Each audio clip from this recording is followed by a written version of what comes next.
अस्सलाम वालेकुम dear student. आज के इस लेक्चर में हम सॉल्व करेंगे एक्सरसाइज 9.2 के क्वेश्चन नंबर 4 का पार्ट नंबर 2। अब क्वेश्चन नंबर 4 में वो क्या कर रहा है, आपको एक ट्रिग्नोमेट्रिक फंक्शन दे रहा है और कह रहा है कि बाकी सारे जितने भी ट्रिग्नोमेट्रिक फंक्शन है वो फाइंड करें। आपको पता है टोटल 6 ट्रिग्नोमेट्रिक फंक्शन होते हैं, एक गिवन कर देगा, बाकी 5 आपने फाइंड करने हैं। अब होगा क्या यहाँ पे, एक तो वो आपको ट्रिग्नोमेट्रिक फंक्शन की वैल्यू देगा और साथ क्या बताएगा, साथ उस वैल्यू के हिसाब से वो हमें एक क्वाड्रेंट भी देगा। अब देखिए जैसे कॉस थीटा है, इसकी वैल्यू पॉजिटिव दी गई है। आपको पता है कॉस थीटा कहाँ कहाँ पे पॉजिटिव हो सकता है, दो जगहों पे पॉजिटिव हो सकता है, दो क्वाड्रेंट में, पहले में और चौथे में। तो उसने बता दिया कि ये किस में है, चौथे क्वाड्रेंट में है। अब इसका रोल क्या है इस वैल्यू का, और इस वैल्यू का रोल क्या है ये मैं आपको बता दूं। ये जो आपको क्वाड्रेंट गिवन है, सॉरी, इसका क्या रोल है। इस वैल्यू को आप करेंगे ट्राइंगल पे ड्रा। अब जब इन वैल्यूज को ट्राइंगल पे प्लॉट करेंगे तो ये ट्राइंगल की दो साइड्स कवर कर देगा, तीसरी साइड रह जाएगी, वो आप पाइथागोरस थ्योरम को इस्तेमाल करते हुए फाइंड कर लेंगे। जब आपकी ट्राइंगल मुकम्मल हो जाएगी तो आप जौन से मर्जी ट्रिग्नोमेट्रिक फंक्शन की वैल्यू निकालनी चाहें निकाल सकते हैं वहां से। और इसका क्या रोल है, जो वैल्यूज आएंगी उनके साथ जो आपने अलामतें लगानी है, सिंबल लगाने हैं, वो इस क्वाड्रेंट के हिसाब से लगाने हैं। तो चलिए जी लेक्चर को स्टार्ट करते हैं। अब ये गिवन है cos theta is equal to 9/41। आपको पता है cos थीटा किसके बराबर होता है, बेस बाई हाइपोटेन्यूज के। इसका मतलब है बेस आपकी 9 है और हाइपोटेन्यूज कितना है, 41 है। तो आपने क्या फाइंड करना है जी, परपेंडिकुलर। तो कैसे फाइंड करना है, बाय यूजिंग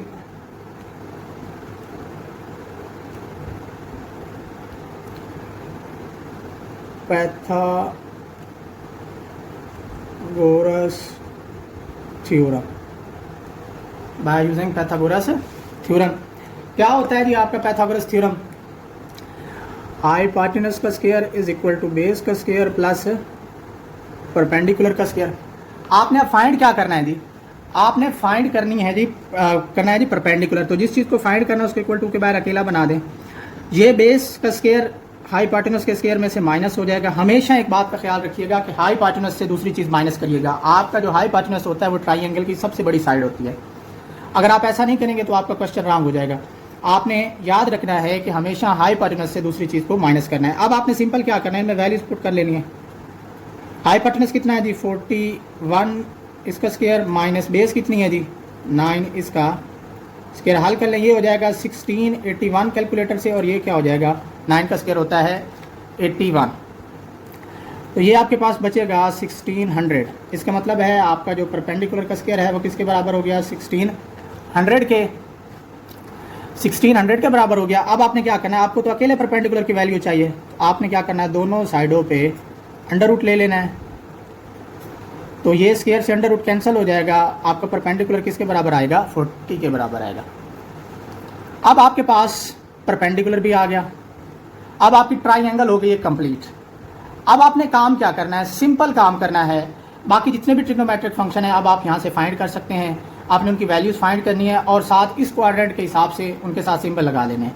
तो यहाँ पे आप लिखेंगे remaining trigonometric function are T F R, remaining trigonometric function are. कौन कौन सा रह गया, कॉस गिवन है, सीकेंड रह गया, इसको उलट होता है सीकेंड। सीकेंड क्या होगा आपका, हाइपोटेन्यूज बाय बेस होगा। अगर आप ट्राइंगल पे देखें तो आपका हाइपोटेन्यूज कितना है जी 41 और बेस कितना है 9, तो ये हो जाएगा 41/9। चौथा क्वाड्रेंट है और चौथे क्वाड्रेंट में आपका सीकेंड क्या होता है, पॉजिटिव होता है। इसके बाद इससे नेक्स्ट किसकी बारी है जी, साइन थीटा की। साइन थीटा क्या होता है, परपेंडिकुलर बाय हाइपोटेन्यूज होता है और चौथा क्वाड्रेंट है। चौथे में कौन पॉजिटिव होता है, चौथे में सिर्फ कॉस पॉजिटिव होता है। ये तो साइन है, इसका मतलब है साइन की वैल्यू क्या होगी, नेगेटिव। अब आपने क्या करना है, ट्राइंगल से सिंपल परपेंडिकुलर और हाइपोटेन्यूज की वैल्यू देख लें। परपेंडिकुलर किसके बराबर है जी 40 के, और हाइपोटेन्यूज किसके बराबर है 41 के। साथ किसका सिंबल आ जाएगा, माइनस का आ जाएगा। तो ये था आपका साइन थीटा। सिमिलरली इसका उलट क्या होता है, कोसिकेंड थीटा। क्या करेंगे, इसी को उल्टा देंगे, मतलब -41/40 हो जाएगा। एक लास्ट रह गया जी टेन थीटा। टेन थीटा होता है जी परपेंडिकुलर ओवर बेस और चौथा क्वाड्रेंट है। चौथे में तो सिर्फ कॉस पॉजिटिव होता है, इसका मतलब है ये क्या होगा, ये नेगेटिव होगा। और परपेंडिकुलर की वैल्यू क्या है जी 40, तो माइनस आएगा 40, और बेस कितना है जी 9 है। तो ये हो गया आपका -40/9। इसका उलट क्या होता है जी, कॉट थीटा, इसी को उल्टा दें -9 बाय क्या हो जाएगा 40। तो इस तरह आपने क्वेश्चन नंबर 5 को हल कर लिया। आपको क्वेश्चन नंबर 4 को हल कर लिया। क्वेश्चन नंबर 4 में आपको एक ट्रिग्नोमेट्रिक फंक्शन देगा और उसकी वैल्यू के हिसाब से आपको क्वाड्रेंट देगा। आपने क्या करना है, ट्रिग्नोमेट्रिक फंक्शन को ट्राइंगल पे ड्रा कर लेना है, वो आपकी दो साइड्स को कवर करेगा। तीसरी साइड आपने पाइथागोरस थ्योरम से फाइंड कर लेनी है। जब ट्राइंगल कंप्लीट हो जाएगी तो आप बाकी सारी वैल्यूज फाइंड कर सकेंगे, बाकी सारे ट्रिग्नोमेट्रिक फंक्शन आसानी से फाइंड कर सकेंगे। वो आपने फाइंड कर लेने हैं और साथ जो सिंबल लगाने हैं वो उसके क्वाड्रेंट के हिसाब से लगाने हैं। तो ये था आज का हमारा लेक्चर। उम्मीद है आपको इस क्वेश्चन की समझ आई होगी।